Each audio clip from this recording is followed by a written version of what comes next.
Welcome everybody, this is General SharePoint Development Special Interest Group, and this is the bi-weekly sync. It is March 5th, 2020, Thursday morning in Pacific time. It is Thursday afternoon, about 5 p.m. on my time. I'm currently in Finland. Now, today we're going to do a typical recap of the status in our open source projects. So what we're doing with the PnP CSOM Core, PnP PowerShell, and Modernization. What's the latest with those projects, and then we'll have 3 demos. Chris Kent and Chaks and Paolo is in the call for the demo side. By the way, for those who are joining now on the hour, just letting everybody know, we have figured out what's wrong with the disappearing chat, and all of the community calls should have now a working chat. So feel free to use the chat and have a communication with the chat. The one thing to know that always before the community call, the previous chat, you will be thrown away from it. It's because we need to clean up the chat. So there's a interesting cleaning up process which we need to do there. But it guarantees then that whenever we have this call, during the call time, the chat actually works. So that's really good.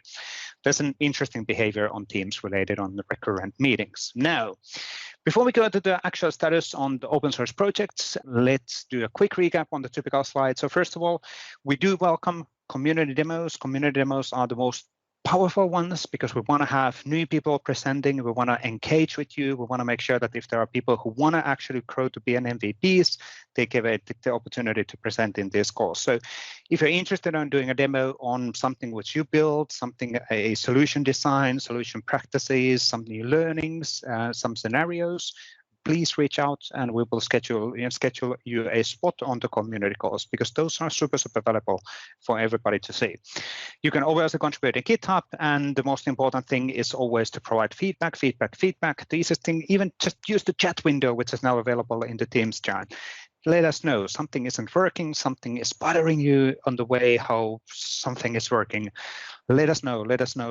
Use the user voice and all of these channels so we are aware that things are actually working. Now, on a quick recap on other things, so the docs, AKMS SP Dev Docs documentation, we had 1.07 million views last month there.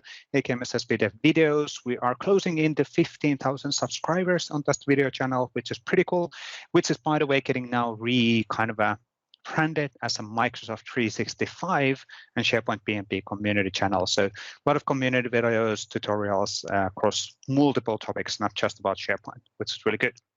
And then the SharePoint dev issues, AKMS SP dev issues list. Please let us know if you're running into any technical issues. It's an important for us to know on that. And then open source channels, AKMS SP, github.com/SharePoint and the github.com/PnP. We are now consolidating more and more our open source effort and open source and community efforts to the PnP organization, because a lot of these efforts are cross services, cross products. So it's not logical that they're actually inside of the github.com/SharePoint. So we're using the PnP repository for that, or PnP organization for that. Few updates from my side before we go to the status on the open source projects. First of all, the February 2020 CSOM update was released last Friday, unless I'm completely mistaken. I pushed it out, but I can't remember which day. But that's out. Not a massive a number of new things there. Some of the features will be light up later. So the fact that the CSOM is out doesn't mean that it yet works. There's a server-side dependency on the things as well. We are actively still looking into having a .NET Core/standard version of CSOM, but there is no explicit ETA even yet on that. And we do know, and we do apologize on the delay on that. Now, PowerShell was also released at the same time. So there's a new version of the SharePoint Online PowerShell. We are also looking into what does it mean in the future. Should we combine PnP PowerShell, SharePoint Online PowerShell? Because then there would be one set of PowerShell for SharePoint Online as an example. But we'll see where we end up with this one. So no definite decisions on that one either. But new PowerShell on SharePoint Online available as well. Now, quick recap also on this one. So David Warner is doing a really great job together with Hugo and a few other MVPs related on helping people to learn how to contribute, because absolutely together we are much stronger than actually doing these things individually and by ourselves. So the Sharing is Caring initiative is there to help you to learn to contribute in GitHub. First of all, to help to contribute on the documentations, And there's already discussions on making slightly more complicated exercises and trainings, which will help people to contribute on the samples and the code, which is available in the GitHub as well. So please take advantage of this one. If you're just looking into learning, okay, how would I suggest a documentation change and article change? These are really great opportunities for you to learn that. And David and Hugo are setting up these schedules in a monthly basis for them. So please check it out for additional details. Now, latest PnP Weekly, as you noticed, we are rebranding the PnP Dev Weekly as well. It is now called PnP Weekly because we're not only on SharePoint and it's not only about development. So the latest version came out yesterday, and because we recorded that on Tuesday together with Frank Cornu from Canada. And we talked about, for example, the different roles which people need to have to understand Microsoft 365 platform. And we also talked about the work what Frank Cornu has been doing related on modern search experiences in SharePoint Online. So that's a really cool setup, which he has actually been leading. And there's a lot of other stuff which we actually talk. As an example, we talked about quite heavily how to pronounce Amsterdam Airport's name, which came to be so wrong in this recording. Anyway, that's a separate discussion. Now, something, and I'm not going to say that out loud.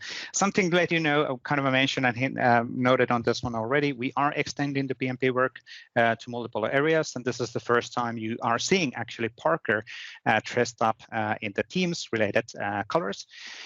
Which is pretty cool. So the Yeoman generator for Teams is now moved already. Actually, we moved it like 30 minutes ago to the GitHub PnP organization. So this is an effort which is led by Victor Villain from Avanade, but it is an open source community-driven effort now under the PnP umbrella and will help to extend that in the future.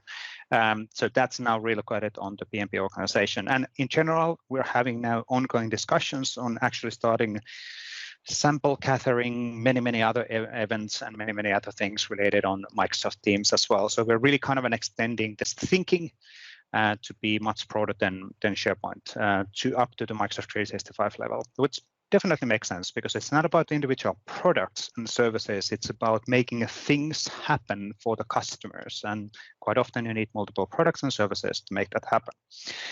Now, let's actually move to the PnP CSOM Core side. And Bert, I can see you active live on the chat, but a quick up of you, what's happening in here? Yes, I'm still alive. So you're still alive. That's a bad joke, but just clarifying there. So yeah. Bert, by an accident, is currently in Redmond for this week. And for example, today, you are not going to the office anymore because nobody in Microsoft goes to the office today anymore. So the Microsoft offices will not be in use until 25th of March, right? That's correct. So it's working day from the hotel room today. Yeah. And hopefully flying back tomorrow. Let's keep fingers crossed. Yeah. And one way, kind of a positive thing on the side discussion on that one. This is actually then helping on people to work remotely. So and people will learn the working remotely methods as well. So it's good to be cautious, better be sure than sorry, so to say. And that's what's happening in the Redmond area as well. But anyway, on the CSOM Core. Yes. So CSOM Core. Next version will be next week, most likely Monday, maybe over the weekend, but let's take Monday to be sure. What will be in it? There is updated time on job support for access tokens. So you can use the time on job framework with an access token compared to where the past you could only use it with certificate authentication or regular username password authentication flows. So it's a bit more flexible there. And there is a set of pending PRs that I still plan to merge before the release. So if you have a PR waiting in the queue, there's been busy times. So, but I do plan to still get some of these PRs merged before the March release. So that's kind of it. And then kind of maybe one thing, Vesa, about the growth, something to highlight. Yeah, absolutely. It's not super visible on the chart. This is good example how the chart is now not indicating the growth that well because look at the blue line, the small yes, blue line, and the increase it's having. So PnP Site Core, this core component library has been used by more than 31,000 tenants in February. So it's a massive jump. Like we came from 24,000 in December, now we are at 31,000. So it's kind of growing insanely fast, so which is good. So thanks for that. Yep.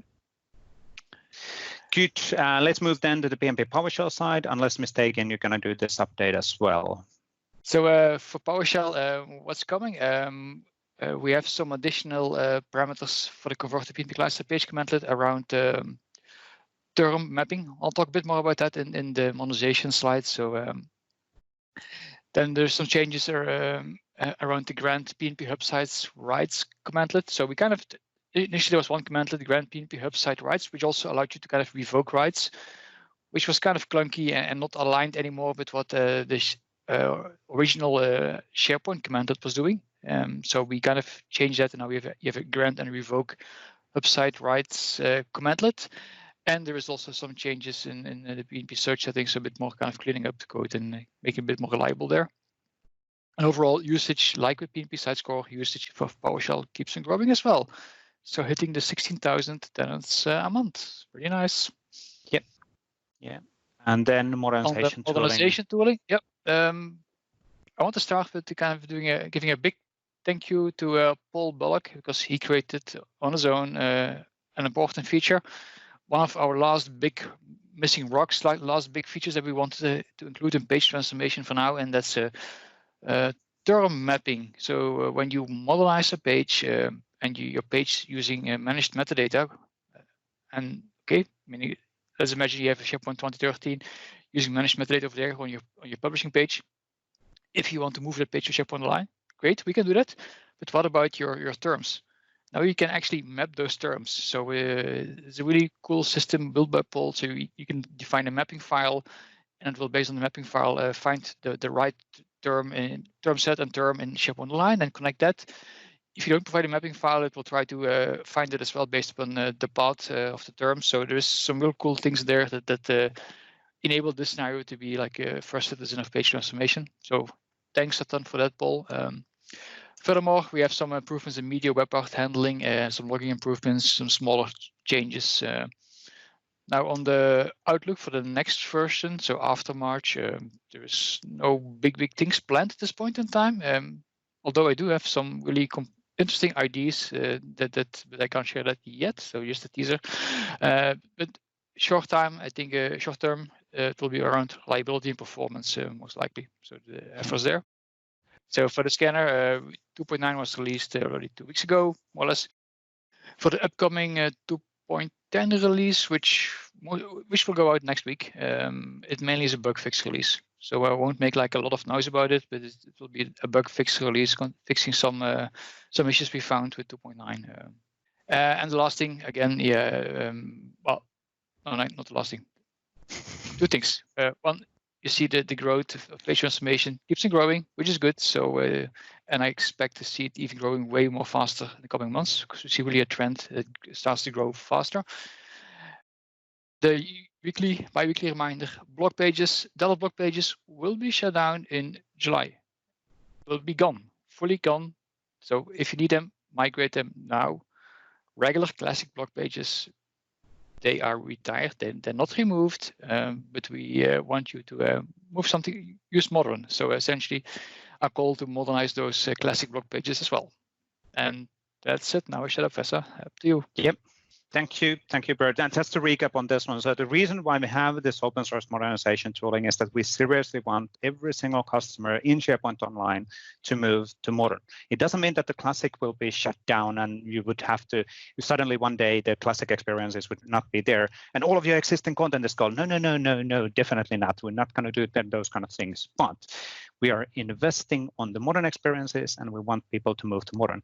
And the modernization tooling is there to help you to do in-place transformation. So you can basically run it against an existing site, which is having a classic experience, classic theme site, and you want to modernize that. And you run the tool and poof, it will be modernized. And it supports also custom web parts and mapping and all of that stuff. So it is super great tooling. I saw that Rodrigo, as an example, added a comment on chat that it is a great set of tools to help people to actually transition. Open source, and like Bert said, it's kind of almost like feature ready. except nothing is never feature ready, but No. still. Let's say I thought it was feature ready. Yesterday I had some interesting meetings at the office, and okay, now it's no longer. Now I have a backlog of things to think about exactly. and to do. Exactly. So just saying that things are evolving there as well. Yeah. And it's great to see that people are adapting this, but just encouraging other people to also have a look on it. And if something is missing, you need more guidance, you need more documentation, you need more videos, please let us know. We want to help you on this journey to transform your experience to modern SharePoint. Good. I think that's it now. So, Chris Kent, I just updated you as a presenter, and I didn't throw you out. So I've been doing that for the people as well by an accident. But this time I think I was successful. Are you there? Yeah, can you hear me? Are we there yet? Are we there yet? Yeah. Hello? Yes, I can hear you. Okay. Oh. Just messing with you. So I think we are ready. I have no idea what Chris is going to present, except we're expecting that to be amazing list experience and modifications. So setting the expectations. Sure, no problem. All right, great. Well, hello, everybody. I'm Chris Kent. There's all my stuff. We're going to talk about some cool list formatting stuff. In fact, this is a pretty cool trick that I saw in the documentation added by Alberto Suarez. There you go. He came up with this. I thought it was a really cool thing, and I thought I'd show it off here. So let's take a look what we're talking about. So we go to our classic Warrior Horses site, right? And I'm going to just take a look at our new FAQs list, right? Because even horses have trouble making their content good enough to not need FAQs, right? So they put this together, this very exciting list here. Let's zoom that in. There we go. You know, they've got these FAQs, and this is okay, right? You can click this and, you know, at the info panel, and then you can read, right? Here's your question and answer, and that works, and a lot of people do it this way. Past, you know, you might have changed the format in a little bit using one of the kind of inbuilt styles like bulletin or newsletter style. But that's not really available here in Modernization. So what can we do? All right, so let's take this trick from Alberto and see if we can apply it. So the first thing is, we just see what it is. We format this column. Let's scroll that over so we can see it. All right, we just got a little word here. One of the problems we've had, right? A couple weeks ago, we showed off how to do substring, which is cool, right? Got the index of, so you kind of find out where things are. One of the things that's really missing, though, is the idea of length. All right, so length of a string. So if we just type in our quick sample here, say home type of div, and I'm going to say text content. In this case, we'll just say, right, equals, we'll put our at current field. You know, and then we're going to add to that so we can show it, a little space, and then we'll add. So we have this idea of a length operator, right? So you would think you could say at current field length, right? And so what we would expect from that is, right, Battle has 6 words, 6 letters, Hugs has 4. This one doesn't even have a keyword, right? So we'd expect 604, right? But we preview that. Instead, length just tells us if it has a value or not when it comes to strings. It's really meant for array type objects. So it's meant for multi-select person fields or multi-select choice fields. And that's helpful to tell you how many items there are. Right, so what do I do if I need to find out the length of this field, right? Which comes up a lot when you're trying to do some of these substring operations. Well, that's where we can use Alberto's trick, which is pretty awesome. So instead of saying length, which again is the wrong operator in this case, we're going to say index of. All right, so if you recall, index of, you pass in what you want to look inside. So in this case, we're going to look inside at current field. All right, and then you're going to pass in what you want to look for. And what it'll do is it'll return -1 if it's not found, or to return the index, right? So starting at 0, the character for where it finds it. So in this case, we want to look inside a current field, but we're going to trick it by adding a character on the end. In this case, I'm going to add a pipe to the end, and then I'm going to actually look for that pipe. You make this any character you want. It's obviously a character that should not be in that field normally. And if we run that, we suddenly get the answer, right? Because it's saying the index of this kind of made-up string we made on the fly, right? So the end of that is the length. So that's pretty cool. So it's a little hard to read, right? It'd be much easier if it just said length. But either way, this is a really neat trick that Alberto's come up with, right? So I'm using pipe because I generally don't type pipe. But again, you can add whatever character you want here, right? And that'll work. So what do we do with that, right? How do we use that to our advantage? Well, we can do things, you know, inside our text. So let's get out of this column format. You'll notice here, got a classic question and answer. Got a couple other fields here, which we'll come back to. All right, if we just wanted to do a simple FAQ list, right, we might come here and format the current view. And there is a sample, the FAQ format that's available to you, or will be after this call. Hit advanced mode, and we're just going to paste in our row formatter here. Now, this is pretty much just display logic. We'll take a look at it. All right, if we preview that, all right, we see this, nice format here. We got our question. All right, we got rid of those column headers and the selections. All right, our question's really big, and then here's our answer. And that's neat, right? That's pretty awesome. Now, none of that is using that length trick, right? That's where we're going to come next. So this is cool, but what if we wanted to do something a little more fancy with, like, inside here, right? What if we saw the Project Cortex demos and we thought, that looks awesome, but it's not out, and I want to have a very, very bad version of that? Well, good news! Now you can. So let's take a look at what we might do with that. Again, this is just a couple of divs here in a Flexbox. Again, take a look at that format when you get a chance. What if we said, we want to say, anytime these keywords are mentioned, like battle or hugs inside this answer, we'd actually like it to link somewhere. Right, and we'd like to show a little more detail about it. Right, so we want to insert links inside that content. Now, in the past, with list formatting, that was pretty well impossible, just because we couldn't do the length and some other things where we could kind of build these substrings, but you can't really kind of break it apart. Now, with Alberto's trick, we definitely can. So let me copy the new format, which is just that FAQs, but with some advanced stuff, which we'll take a look at. Let's preview that. Now we start to see something really interesting here, right? So now whenever the word battle comes up, we actually get, now we've got multiple spans here inserted with links just on where those go. So now I can see, a definition here in the tooltip.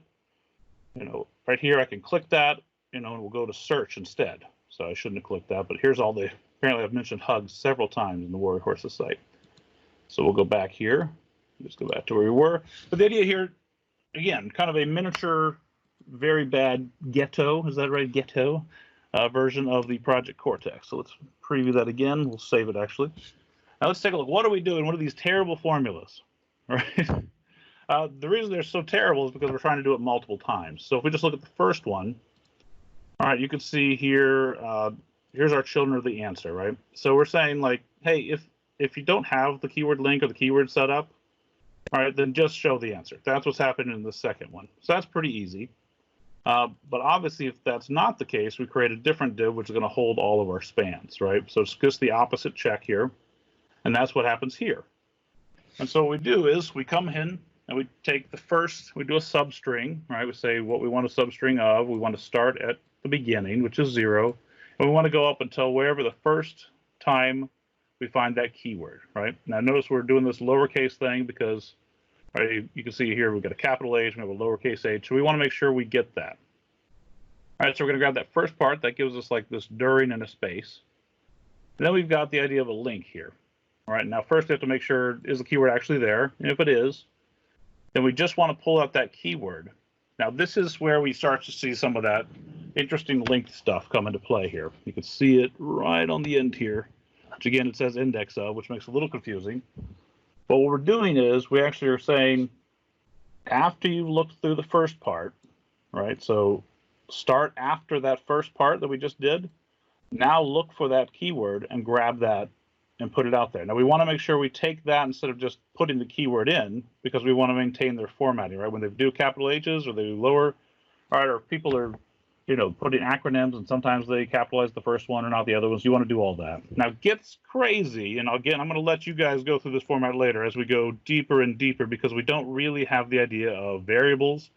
We don't have the idea of kind of, one after the other going through it and kind of divide it up. So each time we have to divide that string up into all the different parts and analyze it from there. But the whole idea is not to go through horrible formulas that are hard to read in this box, but to show you what things might be possible when you add Alberto's length trick. All right, so let's go back to our slides. Very exciting. Thank you, Alberto. So here's the string length trick, just to review.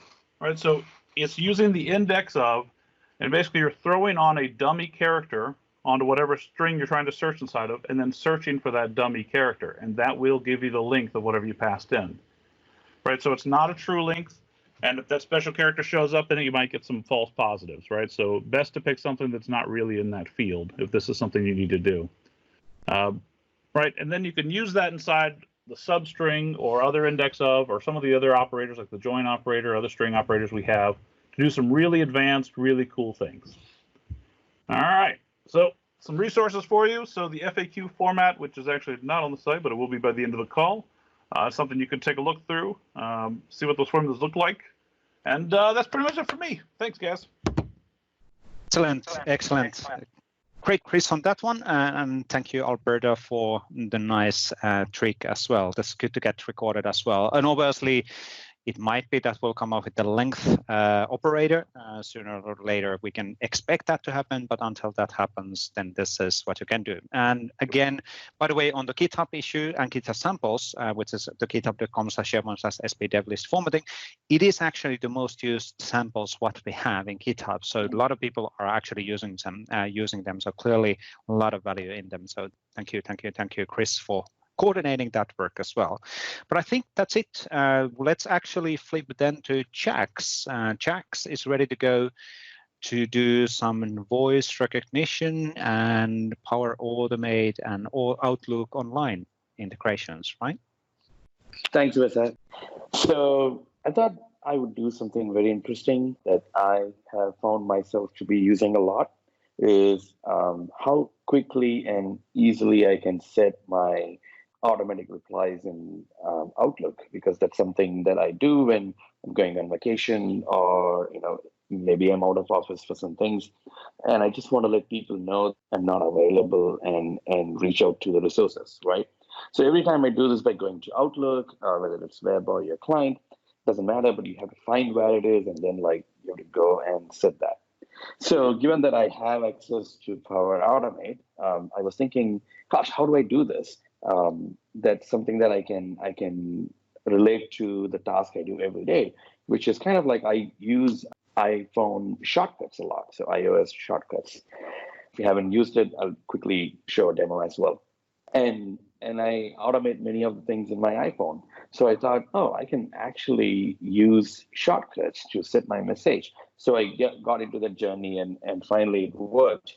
I also blogged about that on how to use Siri shortcuts and Power Automate to schedule your OOF. So thought I'll go through that today and have some fun, because many people are working from home, and some maybe OOF, and some maybe want to take sick leave. So that's totally fine. But sometimes you just want to tell your phone to do the things, and you should just do it, right? That's why technology is here for us to help us. So what I did was I built a flow that can do exactly this, set out of office message. So I'm going to show you what it looks like to do it. And here's my out of office message. So clearly there's nothing here right now. And I'm going to go to my iPhone, and I'm going to open my Shortcuts app. So that's how you can get to the Shortcuts app. There is an app here that you can click. So you can see I already have a lot of shortcuts. Like if you have Outlook app, you can say, what's my next meeting? And it'll tell you the next meeting. You can even set Siri shortcuts with apps. So you can connect to your favorite to-do app, or the Todoist, or even Task. And then there's also, you can use WhatsApp. I can even check into my local salon for my haircut. That's really cool, right? So I have set everything up. So whenever I leave, I can just say, Siri, check in for haircut, and it'll do its job. So where is our shortcut that we're going to demo today? Here it is. I'm on vacation, right? So I can have many options. I can tell Siri to say I'm on vacation, and then it will basically read you out. I'm not going to do that now because it won't record the Siri audio in this call. You can also place this in your home screen and then launch from there, or you can come to the shortcut and click on it, and that's going to run, and it's going to say until what day. So I'm going to say March 15th, right? And then I'm going to click OK. And then that's pretty much it. It's done. If you're using Siri, it'll actually tell you that it's all set. But since I was launching from here, it didn't actually do that. Now, what it did was it went and started a flow behind the scenes. And now if I actually switch and come to automatic replies, you can see here, there you go, from 3.5, which is today's date, and 3.15 that we selected. My automatic reply is here. So what happened was basically, here's my flow. So this flow is using the HTTP trigger. So when a HTTP request is received, it's going to do certain things. And it also has a payload that has end date.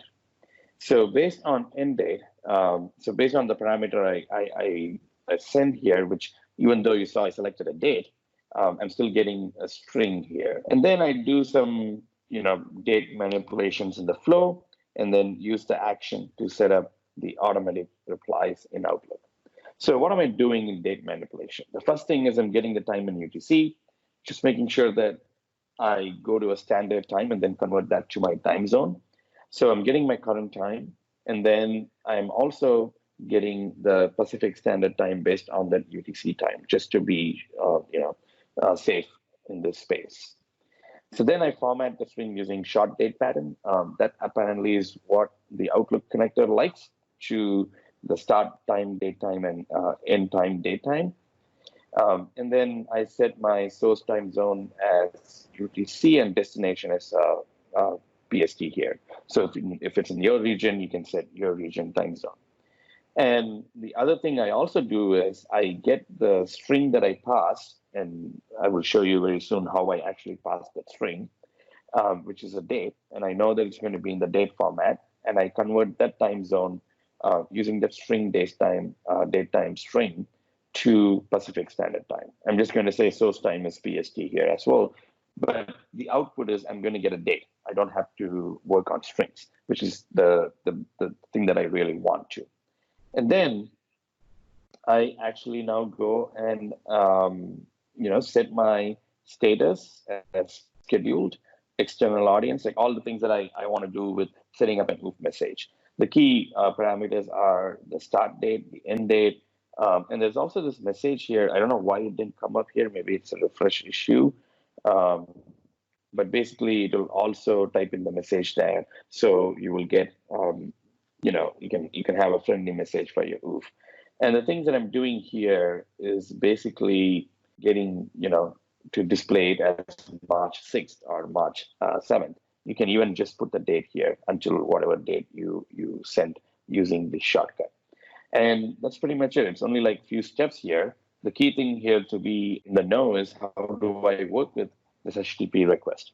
So I know David will link this in the chat and in the screenshot blog post that he would do immediately after this call. But if you go to my blog post, there is also a link to another blog post that describes around how to work with the HTTP request trigger.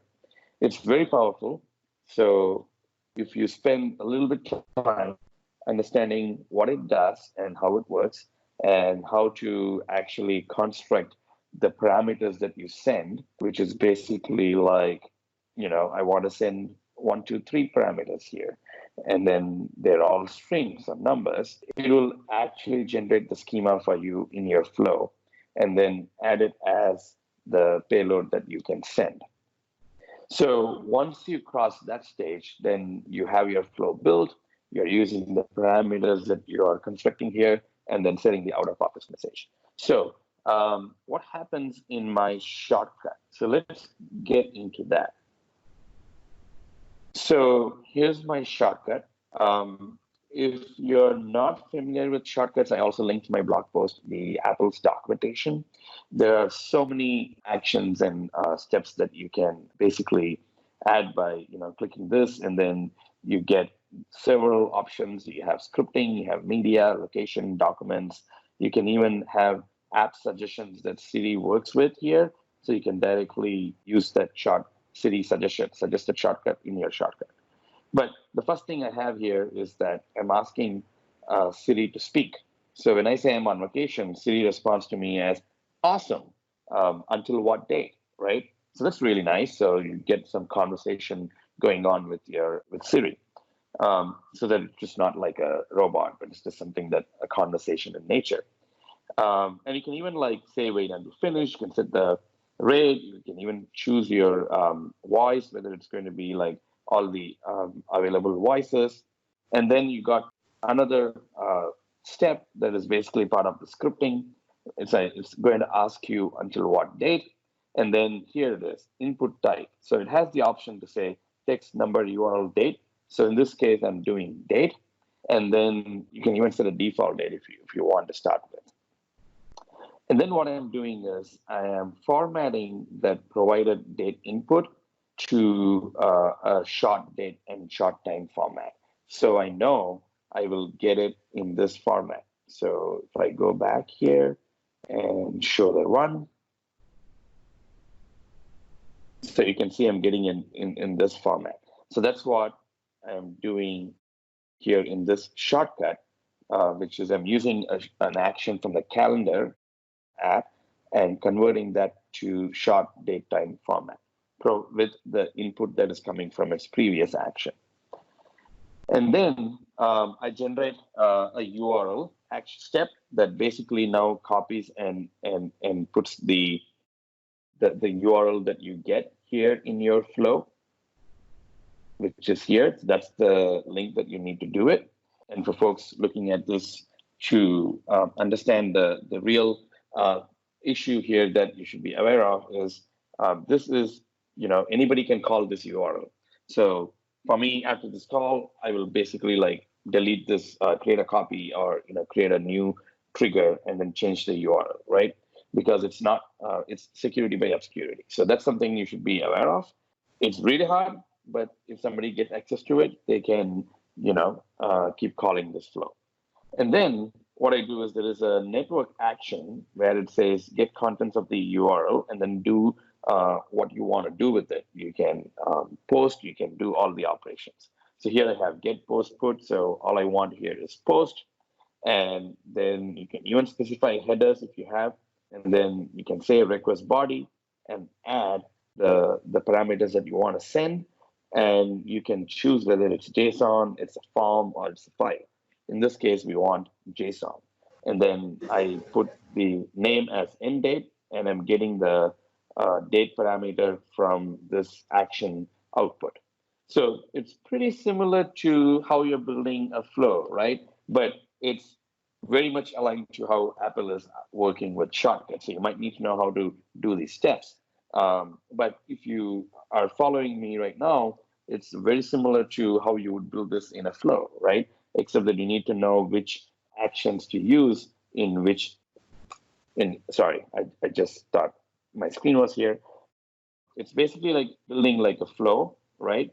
And here's the get contents of URL, where I can specify the method that is post. I can also specify any header I have and the request body in the form of JSON. So it's very powerful, and it's very similar to how you build a flow, as long as you know what steps and which category they are, right? So instead of products, which you see in flow, you have the categories here like scripting, especially if you want to like have inputs from the user or work with some device level controls, you go into scripting. If you want some music and Apple Music stuff or Spotify, you go into media and even images, right? So that's the thing that you need to know. But once you cross that, that's it. You use the network action to post to call the URL with the appropriate method and body. And then finally, Siri will speak back to you, done, enjoy your time off. So that's the shortcut I have built. It took only like 10 minutes for me to build this, given that I know a lot of iOS shortcuts. But once you do that, it's very powerful. You can do a lot of things. Now, your imagination is like the key, right? You can have so many flows that does many things just talking to your phone. You're not limited to, I have to have Siri support or I have to like have a flow button in my widget. Nope. If you're cool to build these shortcuts, you can now have several flows with HTTP trigger that then calls other flows, right? Child flows to do certain actions. So yeah, I thought this is something cool and I was able to do it. So I'll show a demo and share the love of Power Automate and Siri shortcuts. And that's it from me, Vesa. Excellent, excellent. Thank you, Chaks. Really, really interesting. And it's nice to see kind of related technologies. And this is anyway in the Microsoft 365 area, and really, really interesting automation, because you could do then whatever you want in the Flow or in the Power Automate side with that setup. So really, really cool.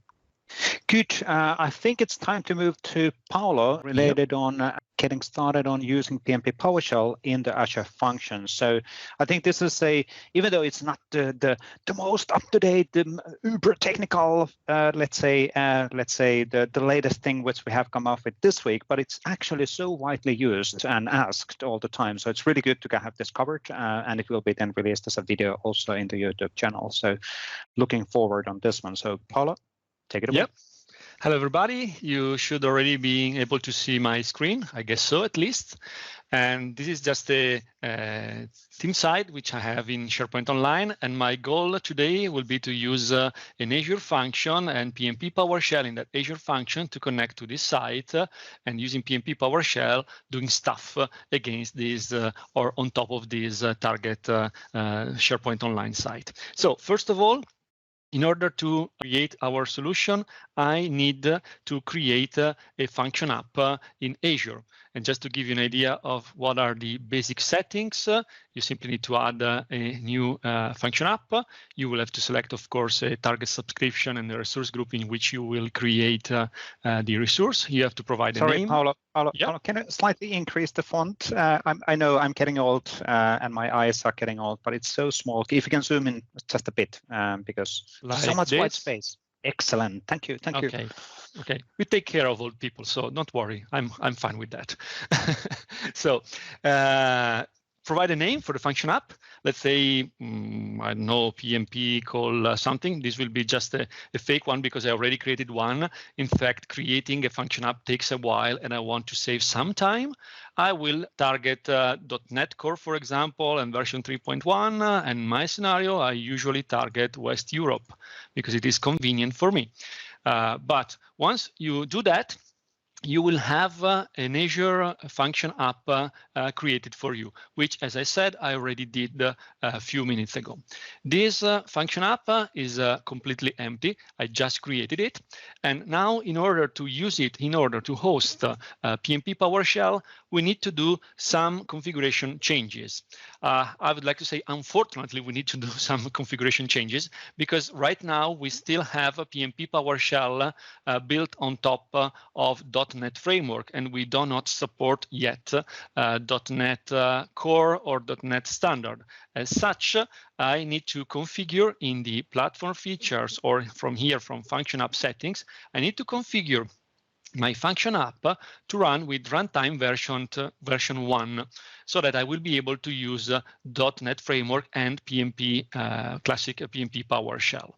It will take a while to update this setting. So in the meantime, what I can do to prepare my environment is to go to PowerShell. For example, I use PowerShell ISE, even if I can eventually use Visual Studio Code or whatever else, but I still like this one, so I'm keep on using this one. And I can use the command let called save module, and I will save the PnP PowerShell library locally on my machine in a folder, which will be this one. And right now, I'm targeting this specific version of PnP PowerShell. There is a reason why. This is the January 2020.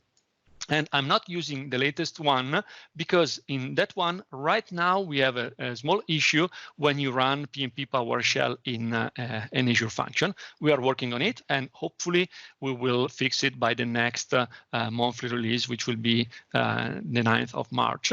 But right now, I suggest you to use this version of the library. By executing this command, you will see that PowerShell will download all of the assemblies, all of the files of PnP PowerShell in the local folder that you provide, which I already did, again, just to save some of our time.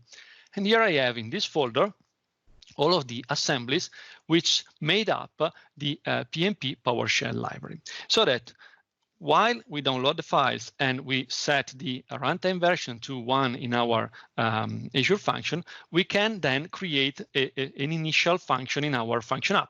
So my application is now configured. let me add a new function. The new Azure function, I will create my own custom function. We'll leverage the experimental language support in order to being able to use PowerShell. And I will select, for example, an HTTP triggered function using PowerShell. I will provide a name for my function, which can be, for example, let's say play with the PnP function, and I will create it. Once I have created my Azure function, I can upload all of the assemblies that I downloaded with the save module commandlet into the setup of my target function app. In order to do that, I go to my function app, platform features, and I can go to advanced tools, Kudu. Using Kudu, I can have a low-level access to the file system of my function app. So I can go to debug console PowerShell, for example, and here I can search for my Azure function. So under site www root, we will see that we have a folder which is called exactly with the name of our function. In there, we can create a new subfolder called modules. And inside this folder, we will create another subfolder which I will call exactly with the name of the PnP PowerShell package. So SharePoint PnP PowerShell Online. This is the name. And there is a link to a document in docs.microsoft.com where we explain, for example, how to use this technique to extend a site design, creating an Azure function which will be based on PnP PowerShell. And there you will find detailed instructions step by step in order to do exactly what I'm doing right now. So once I have created this folder, I can go into the folder and I can copy the whole content of the folder that I downloaded before using save module. It will take a while, but it shouldn't be that much. So in a matter of few seconds, we will have all of the assemblies copied into this folder, and we will be then ready to start using PnP PowerShell in our Azure function. However, in order to use PnP PowerShell, we need to have a set of credentials or an identity to use in order to connect to our target environment. And that's another key point of discussion in this demo. Should be a matter of few more seconds to have all of the assemblies ready. And I would suggest you to wait for it rather than playing here and in the area where you can configure the content or the definition of your Azure function, because every now and then you can see a file locked by the upload process. So better to wait for the upload to be fully completed and then move back to the Azure function, which is what I'm going to do right now because the upload is now completed. So I can go back to my function app. I can get my Azure function, which is a PowerShell based, and I can start writing my function. Of course, I will use the connect PnP online commandlet to connect to my target environment. But I want to get the target URL of the site as an input argument for my HTTP based function. And at the same time, I want to have access to the target SharePoint Online site using a set of credentials, which I will store as settings inside my Azure function configuration. So first of all, let's start having a look at the source code of the function that I can use. So this one, let me copy it and explain you what is happening in this Azure function, will be the actual function that I'm going to use. So I get a request, an HTTP request, and I simply get the raw content, and I parse it as a JSON message. I assume that in the JSON message, I will have a property called target URL, which will represent the URL of the target site. I also assume to have in the configuration settings of my Azure function right now, the username and the password of a service account that I want to use. Pretty soon, we will see that we can also use an application-only configuration in order to get an access token using an app-only configuration, and we can skip having a username and a password stored in the configuration of the Azure function. But step by step, we will get there. So right now, I still have a username and a password. What I can do I can read the password from the configuration settings, and you can eventually store that setting in a key vault to properly protect the password information. Then I create a new set of credentials based on the service account, username, and the password that I got from the settings. And then I can use the connect PnP online, providing the target URL of the site and the credentials that I just created. By doing that, I can then access the target site using all of the PnP commandlets that we have, and I can play with the target site. Of course, we can test this function going into the test section and providing the target URL, which will be the actual URL of the site that I want to target. So this guy. This will be the test JSON message for my Azure function. Of course, I still need to configure in the configuration settings of my function app the service account username and password. So let me save the function and let me show you where you can configure those information. So here under platform features, you have configuration.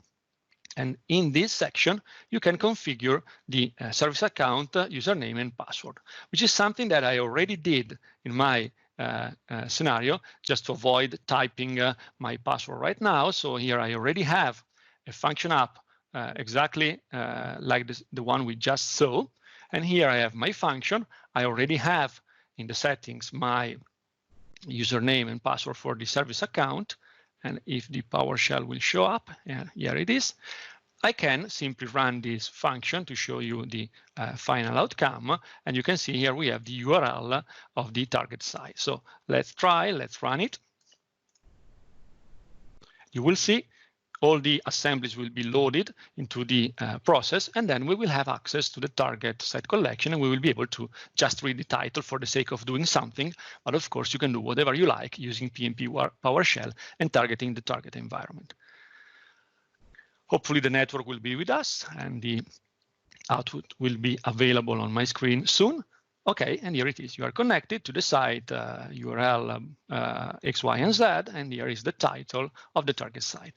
So now, this is an approach that you can use, but at the same time, as I said, you need to store the username and the password of a service account into the configuration setting, which is not always a good approach. So why not making one more step and using an application-only access token with an application registered in Azure Active Directory, which is what I'm going to do. So let me switch back to the tenant where I have my target site. So it should be here. Okay, let me search for it. Okay, here it is. And if I go to portal.azure.com and I go into the settings of Azure Active Directory, under app registrations, I can register a new application. I can call it whatever you like. So PnP call 2020-0305 demo, for example. It will be a single tenant application in my scenario. I don't think we need a multi-tenant one in this case. And I will have to keep track of the client ID of my application. And I will have to configure in the application permissions, the application permission that I want in order to access the target resource. So if I click on Add Permissions, I can select to use SharePoint Online. I want to use application permissions, and I will select to use, for example, Site Read All, because it is what I need to just read the title of a site. By doing that, and by refreshing this page, I will be able to grant at tenant level with an admin account, which is the one I'm using, the permission to the app. So now I'm ready to use this application registered in Azure Active Directory, but I also need, because I'm targeting SharePoint Online, to configure an X509 certificate, which I will use to authenticate against Azure Active Directory to get an app-only access token. How can I do that? Back in PowerShell, I can execute another PnP commandlet, which is the new PnP Azure certificate. You will have to provide a common name for a certificate that will be created for you. You will have to provide a number of years for the lifetime of your certificate, a password, which can be whatever you like. You will store the output PFX file, so the one including the private key, and the output.ser file, so the one just including the public part of the certificate in your file system. This is just a fake password that I'm going to use. And this certificate will be used to identify and to authenticate the application against Azure Active Directory. So let me run this script. Now I have in my local folder a certificate. So what I can do, I can go back to Azure Active Directory, and in certificates and secrets, I can upload a new certificate. I can browse on my file system to get the certificate that I just created. And this certificate will be used to identify the identity of my app in Azure Active Directory. So back on the Azure Function side of the story, so right here, if I go back to my Azure Function, I can configure under SSL, so the SSL settings of my function. In the private key certificate section, I can upload the PFX file that I just created. I can provide the password that I configured, which is of course a trivial one right now. I can upload my PFX file into the function app. By doing that, I will be able to access the certificate and the private key of the certificate inside my Azure function. How can we do that? Well, first of all, I need to configure a bunch of settings in the configuration of my app. So I will have to configure the application setting for the thumbprint of my certificate.